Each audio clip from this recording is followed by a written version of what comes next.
अपनी, और वो जो मेहनत करते हैं, उनकी रणनीति है, उनका चेहरा है, उसकी वजह से बीजेपी चुनाव वहां पर एनडीए चुनाव जीता है बिहार में। तो मेरा मानना है उत्तराखंड में तीरथ सिंह रावत मुख्यमंत्री बन गए हैं, शाम को वो शपथ ले लेंगे जी। वो इतना जरूर कोशिश करेंगे कि जो अभी एक माहौल बन गया, एक धारणा बन गई कि त्रिवेंद्र रावत एक बेकार मुख्यमंत्री था, बहुत बेकार थे, कुछ नहीं करा उन्होंने, वो कहीं ना कहीं वो त्रिवेंद्र रावत का एक तो दिक्कत, मैं थोड़ी सा उसमें जानकारी दूंगा। त्रिवेंद्र रावत के साथ परेशानी ये हुई कि जब उनको मुख्यमंत्री बनाया तो जितने बीजेपी के बड़े नेता थे, एक उनके साथ नहीं था। एक सिंगल नेता ये कह दे कि आज मैं उनके साथ, उन्होंने उसका समर्थन करा त्रिवेंद्र रावत का, नंबर एक। नंबर दो बात, कांग्रेस से आयातित होकर जितने नेता बीजेपी में आए, जो आज मंत्री बने हुए हैं, वो सारे के सारे मुख्यमंत्री बनने के लिए बीजेपी में आए थे जी। उनको मुख्यमंत्री नहीं बनाया बीजेपी ने। तो वो पहले दिन से इसी एजेंडे में लगे थे कि भाई यहाँ मंत्री तो हम कांग्रेस में थे, यहाँ भी बन गए तो कौन सी बड़ी बात हो गई है। वो दिक्कत अभी भी आएगी बीजेपी को। लेकिन आज बीजेपी के पास दिल्ली में बहुत शक्तिशाली नेतृत्व है। कोई 3-5 करेगा तो उसको 2 मिनट में सबक सिखा दिया जाएगा। कमजोर नेतृत्व नहीं है बीजेपी का दिल्ली में, इस वजह से कोई 3-5 नहीं करेगा वहां पर। जो भी नेता जैसा भी है, चाहे वो दिल्ली में मंत्री बने नेता हो या सांसद हो, वो किसी की हिम्मत नहीं है कि वो अपने बलबूते पे चुनाव जीत जाए। वहां पे एक नेता का बीजेपी में, कांग्रेस में नहीं है जो अपनी छवि के दम पर चुनाव जीत जाए। चुनाव लड़ा जाएगा नरेंद्र मोदी जी के चेहरे पे। उनकी 2 बड़ी योजनाएं वहां पर चल रही है, ऑल वेदर रोड और ये जो ट्रेन पहाड़ों में चलाने की। हालांकि पहाड़ में जो विकास के नाम पर जिस तरह से डैम बनाए गए, अभी तुमने एक त्रासदी देखी होगी, अभी 10-15 दिन पहले हिमशंकर वो बर्फ जो नदी बाढ़ आई वहां पर त्रासदी हुई, उससे पहले केदारनाथ की आपदा। तो पहाड़ का तो दोहन किया जा रहा है। पहाड़ वहां पे सरकारें जो बनी है, अगर कोई मेरे से पूछे तो पहाड़ का दोहन किया जा रहा है, उसका शोषण किया जा रहा है। चंद नेता, चंद ब्यूरोक्रेट, चंद माफिया उस राज्य को चलाते हैं। त्रिवेंद्र रावत भी उसी चंगुल में फंस गए, जबकि त्रिवेंद्र रावत के पीछे नरेंद्र मोदी और अमित शाह की बैग थी, लेकिन वो उस बैग का फायदा नहीं उठा पाए। वो चंद लोगों के बीच में फंस गए। दूसरा, उनको हर व्यक्ति से डर लगता था, यार ये मंत्री भी मेरे खिलाफ है, ये सांसद भी मेरे खिलाफ है, मैं करूं तो क्या करूं। वो सबको, अगर वो आधे नेताओं को साथ लेके चलते तो शायद था कि उनकी छवि बहुत खराब नहीं होती। तीरथ सिंह रावत ये कर सकेंगे कि वो जो नाराज नेता हैं या जो सांसद हैं या जो दूसरे वहां पे नेता हैं, उनको वो साथ लेके चलने की कोशिश करेंगे, उसमें वो सफल भी हो जाएंगे।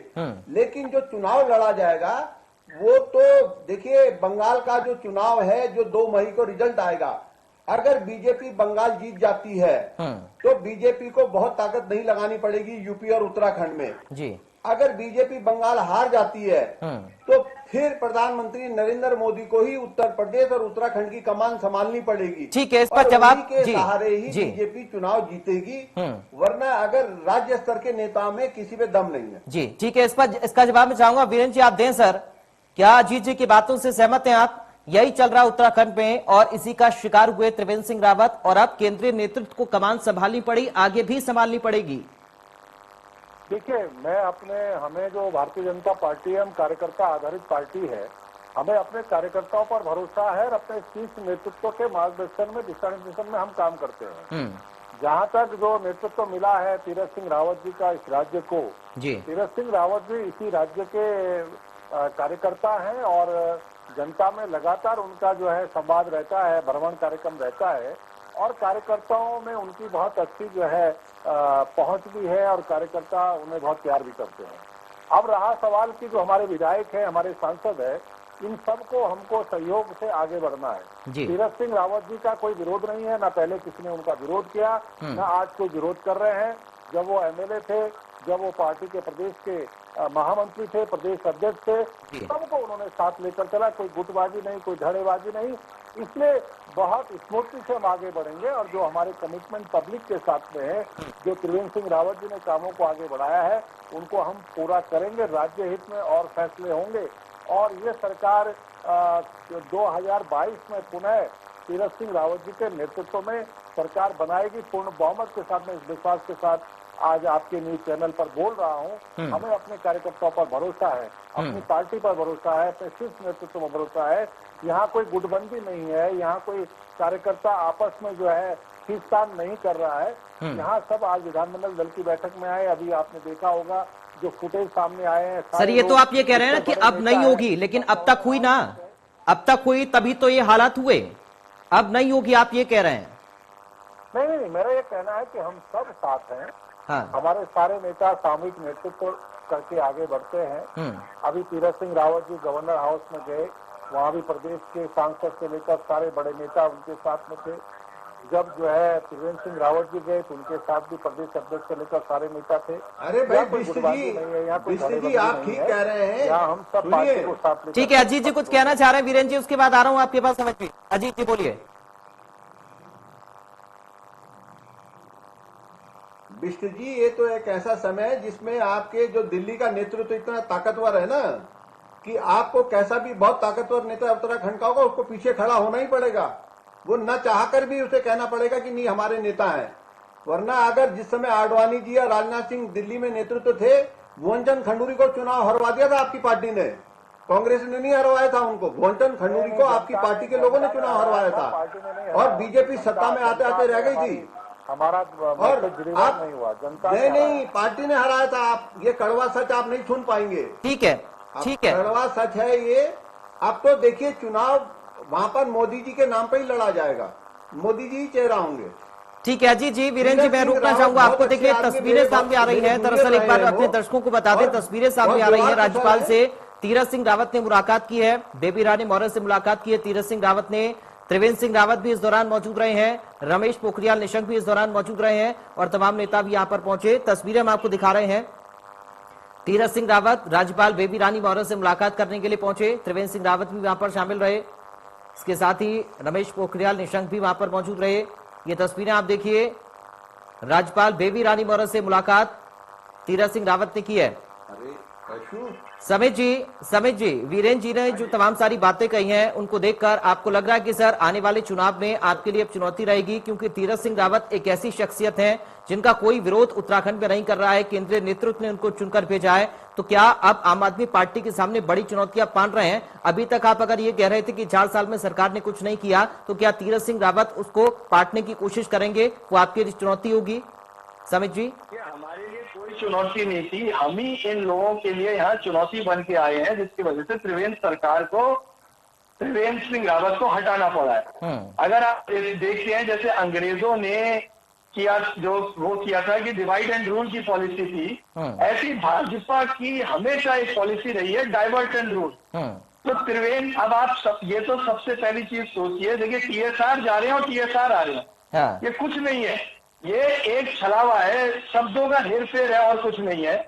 एक तरीके से जनता के साथ इन लोगों ने छलावा किया है, एक और चुनाव थोप दिया है। मैं तो इस बात से हैरान हूं कि 70 विधायकों में इन्हें एक ऐसा विधायक नहीं मिला जो मुख्यमंत्री बन सकता हो। आप एक एमपी को लेके आए जो कि एक इलेक्शन लड़ेगा और उस एमपी की सीट में फिर से एक इलेक्शन होगा, तो ये जनता का पैसा का, जनता के पैसे का दुरुपयोग है। ये सिंपल एक हिंदी में बड़ा शानदार उसके लिए मुहावरा है कि खिसियानी बिजली खंबा नोची। अब ये डबल इंजन सरकार की जो बात करते हैं, मैं तो हमेशा से ये कहता हुआ आया हूँ कि अगर हल्द्वानी के परिप्रेक्ष्य में देखें तो एक इंजन इनका नैनीताल की तरफ लगा है, एक इंजन इनका जो है वो दिल्ली की तरफ लगा है, दोनों खींच रहे हैं और विकास वहीं रुक गया है और ऐसा भी हो सकता है ज्यादा खींचेंगे तो टूट ही ना जाए।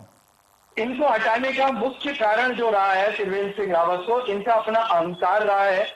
और जिस तरीके से अगर रोजगार की बात की जाए तो इन्होंने लाठी मारी है, अगर बिजली पानी की बात की जाए तो इन्होंने लाठियों से उसका जवाब दिया है, अगर अभी सड़क चौड़ीकरण की बात हुई थी तो लाठियां भांजी इन्होंने। तो ये अगर मुख्यमंत्री रहते तो थोड़े दिनों में कमल के फूल की जगह इनका चुनाव चिन्ह लाठी हो जाता है उत्तराखंड में।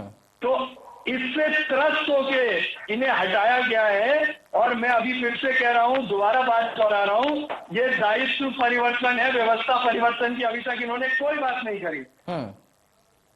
ठीक है नीरज जी व्यवस्था परिवर्तन, ठीक है समझ जी, ठीक है, तो बनी हुई है, हम इस व्यवस्था को आगे बढ़ाएंगे। ठीक है नीरज, होता है, दायित्व परिवर्तन हुआ है। ठीक है ठीक है नीरज जी, दायित्व परिवर्तन हुआ लेकिन व्यवस्था परिवर्तन कब होगा, ये सवाल आम आदमी पार्टी का है।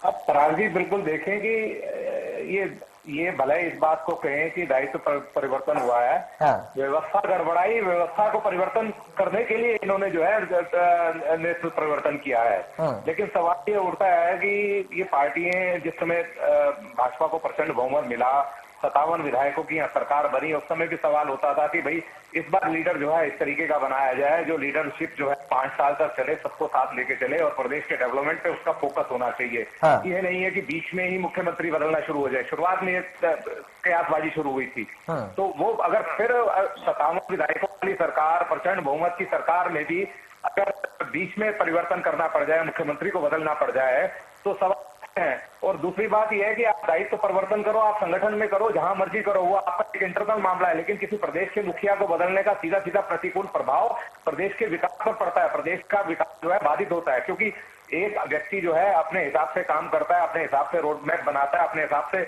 मास्टर प्लान बनाता है, और अगर वो इंप्लीमेंट करने के समय पे अगर कोई दूसरा व्यक्ति उस पर आ जाता है तो आप समझ सकते हैं कि किस तरीके से जो है व्यवस्था डिस्टर्ब हो जाती है। ये तो पूरे प्रदेश का मामला है। अगर घर में ही अगर व्यवस्था परिवर्तन करेंगे तो घर डिस्टर्ब हो जाता है। तो भैया इस तरह की व्यवस्था परिवर्तन के लिए जो है आप एक बार लीडर का चेंज जो है सोच समझ के करना चाहिए,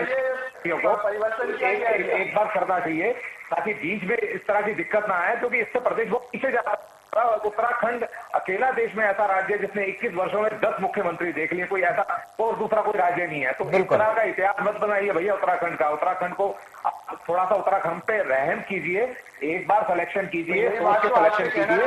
11 साल हो गए, आपको रहम करने की जरूरत है। कम से कम उत्तराखंड की जनता के बारे में तो सोचिए। एक विधायक बता दीजिए जो वहाँ के क्षेत्र के लिए या ठीक है समित जी थोड़ा इंतजार करिए सर प्लीज, एक एक करके बात रखिए। नीरज जी अपनी बात पूरी करें, उसके बाद अजीत जी आपके पास आ रहा हूं मैं। नीरज जी अपनी बात पूरी करें सर।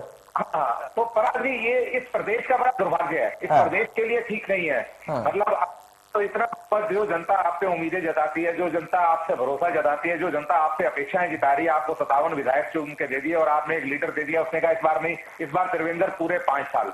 उसके बावजूद भी फिर आपको बीच में मुख्यमंत्री बदलना पड़ रहा है। मुख्यमंत्री बदलने का मतलब यह है कि पूरा स्टेट पे उसका हर तरह से सरकारी मशीनरी पे उसका प्रतिकूल प्रभाव, प्रदेश के डेवलपमेंट पे उसका प्रतिकूल प्रभाव। तो ये झेलना पड़ता है। ये आपके संगठन के दायित्व परिवर्तन नहीं, आप संगठन में बदल लीजिए, आप 5 साल में 5 बार बदलिए, लेकिन प्रदेश का मुखिया बदलने का मतलब ये है कि वो संवैधानिक पद पे बैठे हुए हैं। तो ये इन सब चीजों के लिए मैं समझता हूँ कि पार्टियां जिम्मेदार है, बीजेपी जिम्मेदार है, कांग्रेस में भी परिवर्तन हुआ तो कांग्रेस भी जिम्मेदार। एक एनडी तिवारी साहब 5 साल का अपना टर्म पूरा कर पाए, उसके बाद कोई मुख्यमंत्री यहाँ टर्म नहीं पूरा कर पाया। तो इस प्रदेश को मजाक मत बनाइए। एक बार ऐसी लीडरशिप दीजिए जो सबको साथ लेके चले, जो प्रदेश के डेवलपमेंट पे जिसका फोकस हो, जो मृदभाषी हो, व्यवहारिक हो, जो जमीन से जुड़ा नेता हो, मैदान को जानता हो, राजनीतिक अनुभव हो, इस तरह किसी का सिलेक्शन कीजिए। ठीक है अजीत जी, एक बेहतर नेतृत्व की उत्तराखंड को जरूरत है, क्योंकि सर ये अपने आप में एक बड़ी बात है। जिस तरह का इतिहास उत्तराखंड का रहा, 21 सालों में 10 मुख्यमंत्री अब यहां पर बन चुके हैं, और ऐसे में लगातार इसी तरीके की अगर व्यवस्थाएं उत्तराखंड के अंदर चलती रहीं तो कैसे पहाड़ का विकास होगा, और जिस सपने के साथ एक अलग राज्य का निर्माण हुआ था, कैसे वो सपना पूरा होगा। 21 साल तक आज भी वही सपना लेकर वहां के युवा बैठे हुए हैं, उत्तराखंड के वो लोग बैठे हुए हैं जिन लोगों ने अपनी कुर्बानियां दी हैं, जिन लोगों के परिवारों ने अपनी कुर्बानियां दी हैं और उत्तराखंड पर अपनी जान न्यौछावर की है।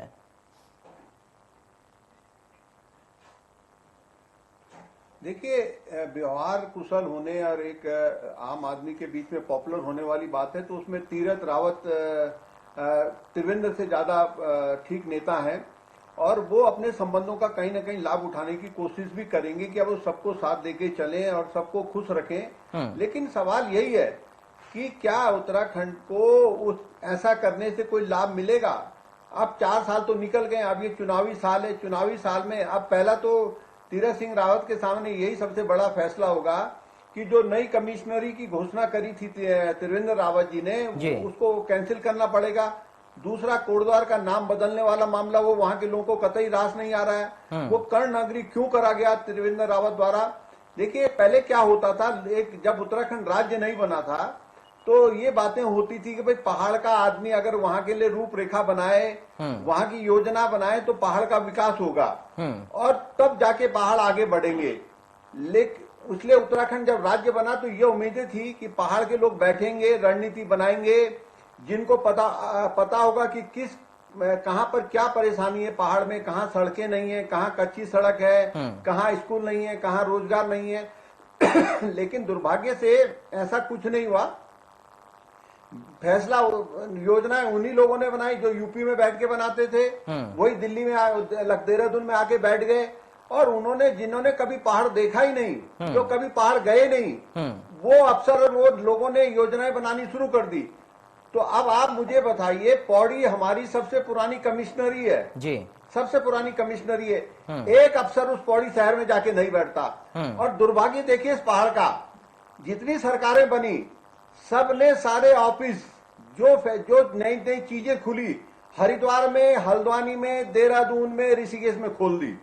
एक भी पहाड़ में जाके कोई ऑफिस नहीं खोला गया, कोई ऐसी चीज नहीं खोली गई जिससे कि वहां पर एक माहौल बने, एक नए शहर की स्थापना हो। कोई टूरिस्ट प्लेस बनाने की ऐसी कोशिश नहीं करी, पर्यटन जगह। हम लोग पर्यटन में बहुत पैसा कमा सकते हैं, छोटे छोटे लघु उद्योग कुटीर वहां पे लगा सकते हैं, लेकिन क्या हो रहा है पहाड़ का, मैंने कहा ना शुरू में, दोहन शोषण हो रहा है। लेकिन अजीत जी, क्योंकि तीरथ सिंह रावत को जमीनी स्तर का नेता माना जाता है और कामयाब हो जी जाते हैं, लोगों से जुड़ाव उनका अच्छा रहता है, चाहे पार्टी के अंदर हो या फिर जनता के बीच की हम बात करें, तो इसका फायदा उत्तराखंड को मिलेगा ये माना जाए। तीरथ सिंह रावत एक बेहतर मुख्यमंत्री साबित होंगे उत्तराखंड के लिए। पराग, मैं रमेश पोखरियाल निशंक जी को व्यक्तिगत तौर पर आज से नहीं 20-25 साल पहले से जानता हूं। जी। तीरथ रावत को मैं बहुत लंबे समय से जानता हूं। त्रिवेंद्र रावत जी को मैं नहीं जानता बहुत ज्यादा, उनसे मेरा कोई वास्ता नहीं पड़ा। और रमेश पोखरियाल निशंक भी गरीब परिवार से आते हैं, तीरथ रावत भी गरीब परिवार से आते हैं। कमरे किराए पे लेके इन लोगों ने अपने जीवन की शुरुआत करी है मेरे सामने, और उसके बाद धीरे धीरे संघर्ष करके ये आगे बढ़े हैं। मेरी हैरानी इस बात में है कि इन लोगों ने, जिन्होंने छोटे स्तर पर संघर्ष करा, इन्हें एक एक दुख पता है पहाड़ का। जिस पौड़ी शहर की आज सबसे ज्यादा उपेक्षा हो रही है, वहीं के ये सारे मुख्यमंत्री हैं, वहीं के ये नेता हैं।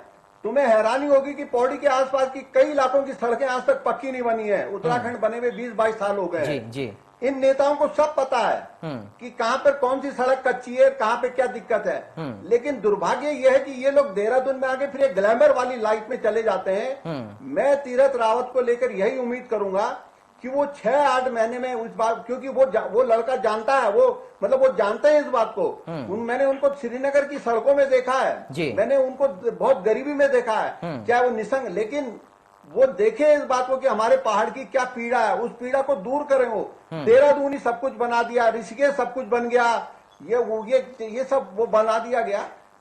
तो अगर तीरथ सिंह रावत 6-8 महीने में लोगों को साथ लेके चलते हैं तो ये बीजेपी के लिए फायदेमंद होगा, मेरा मानना है। हालांकि चुनाव नरेंद्र मोदी लड़ेंगे उत्तराखंड में, चेहरा वही होंगे। बीजेपी को एक ही चीज का बेनिफिट है, कांग्रेस में बिखराव है, कांग्रेस में कोई नेता नहीं है। आम आदमी पार्टी वहां संघर्ष कर रही है, वो भी कांग्रेस को ही नुकसान पहुंचाएगी। तो कहने का मतलब यह है कि उसका फायदा बीजेपी को मिलना है। ठीक है वीरेन जी, एक बढ़िया मौका आप मान रहे हैं इसको, तीरथ सिंह रावत के नेतृत्व में एक बढ़िया मौका आपके पास है। जिस तरीके का जिक्र अजीत जी कर रहे हैं, क्या उस पर खरा उतर पाएंगे तीरथ सिंह रावत? समय ज्यादा नहीं है उनके पास, लेकिन उनको कुछ चीजें, ऐसी रणनीति बनानी होंगी उत्तराखंड के लिए जिससे आने वाले चुनाव में आप ये बता सकें कि 4 साल तक अगर एक मुख्यमंत्री को रखकर हम हटा सकते हैं तो हमारा साल भर का मुख्यमंत्री कुछ आगे भी कर सकता है। देखिए, जहां तक प्रश्न है, भारतीय जनता पार्टी की सरकार जो 4 साल से इस राज्य में चल रही है, बहुत मजबूती के साथ में है। हमारा पूरे कार्यकर्ता। वीरेन जी, अब मजबूती वाली बात छोड़िए सर, अगर मजबूती होती तो त्रिवेंद्र सिंह रावत नहीं हटते।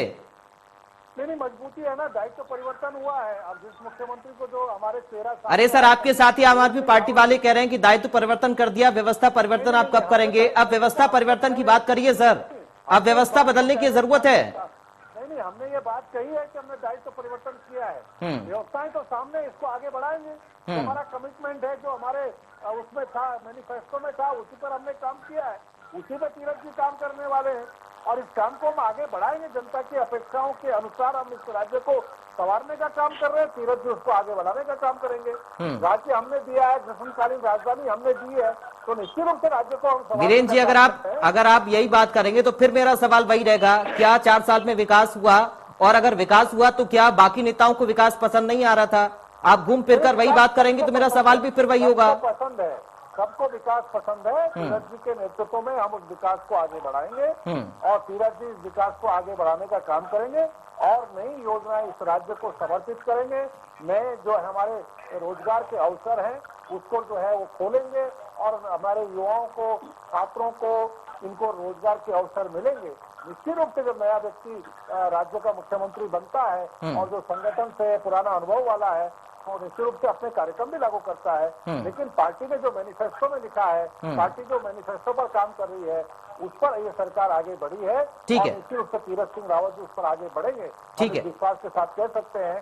और 2022 में भारतीय जनता पार्टी की ही सरकार बनने वाली है। तीरथ सिंह रावत जी के नेतृत्व में बनने वाली है। केंद्र के शीर्ष नेतृत्व मोदी जी और अमित शाह और नड्डा जी के नेतृत्व में हम चुनाव लड़ने। ठीक है, लेकिन संघर्ष बढ़ा, इस बात को आप मानिए। समझिए, सत्ता से संघर्ष तक जहां पर बीजेपी पहुंची है, लेकिन आप संघर्ष से सत्ता तक कैसे पहुंचेंगे? मैं इससे पहले मुझे एक बचपन में मैंने एक कहानी पढ़ी थी हरिशंकर परसाई जी की, उस पर मैं कुछ प्रकाश डालना चाहूंगा।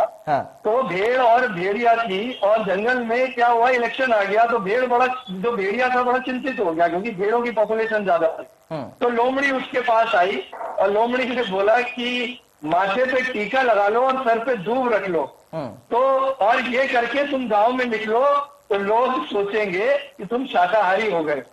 तो मैं इससे ज्यादा क्या कहूंगा, वीरेंद्र जी की बातों से सुन के ये कोई इन्होंने न विजन की बात करी। मैं सिंपल एक कहता हूँ, सीधी सीधी पहाड़ से जुड़ा हो या कहीं से जुड़ा हो, बात नियत की है। तो इनके पास कोई विजन नहीं है, ये पुरानी बातें करते हैं कि सन 1200 में क्या हुआ, सन 1000 में क्या हुआ।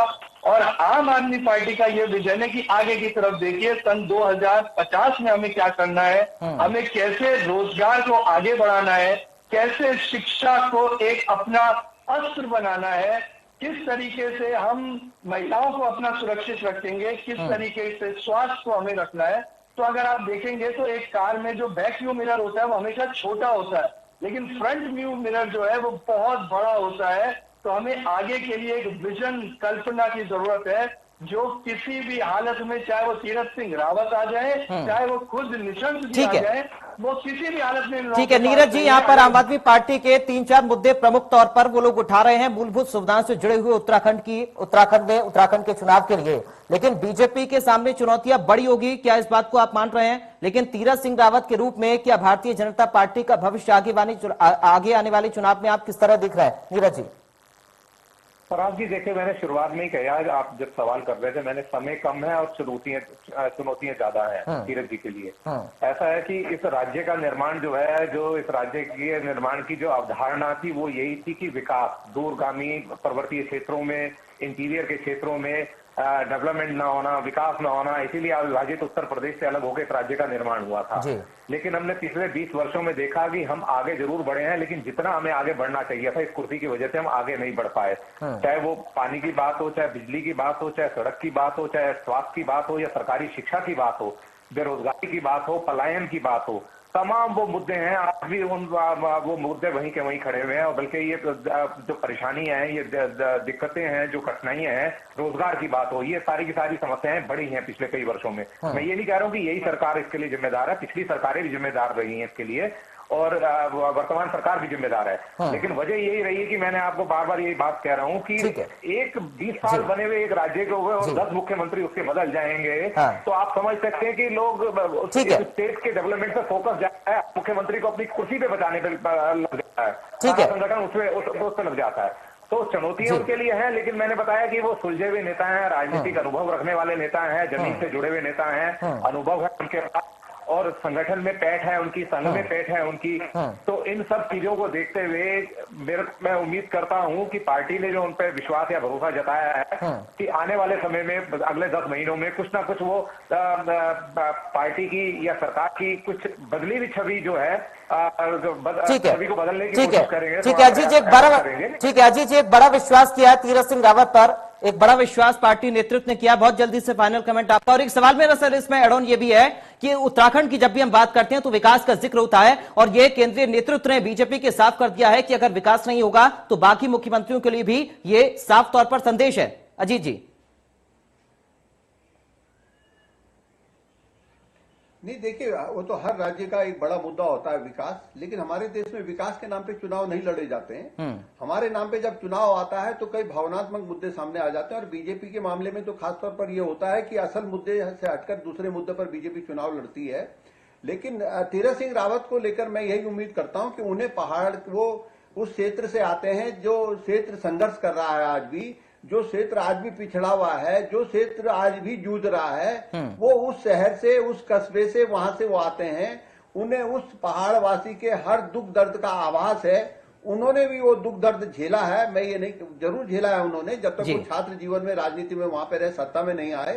तो मैं उम्मीद करता हूं कि वो उन समस्याओं की ओर ध्यान देंगे, और पहाड़वासियों की जो भावनाएं हैं उनके अनुरूप अगर वो चलने की कोशिश करेंगे तो बीजेपी का जो ग्राफ पिछले कुछ समय से गिर चुका था उत्तराखंड में, हो सकता है कि चुनाव आते आते कुछ स्थिति ठीक हो जाए। चलिए, बहुत शुक्रिया वीरेंद्र जी, आपका शुक्रिया चर्चा में शामिल होने के लिए। समझ जी आपका शुक्रिया, नीरज जी आपका शुक्रिया, और अजीत जी आपका बहुत शुक्रिया हमारे साथ चर्चा में शामिल होने के लिए। तो आप उत्तराखंड का नया नेतृत्व तीरथ सिंह रावत करेंगे मुख्यमंत्री के तौर पर।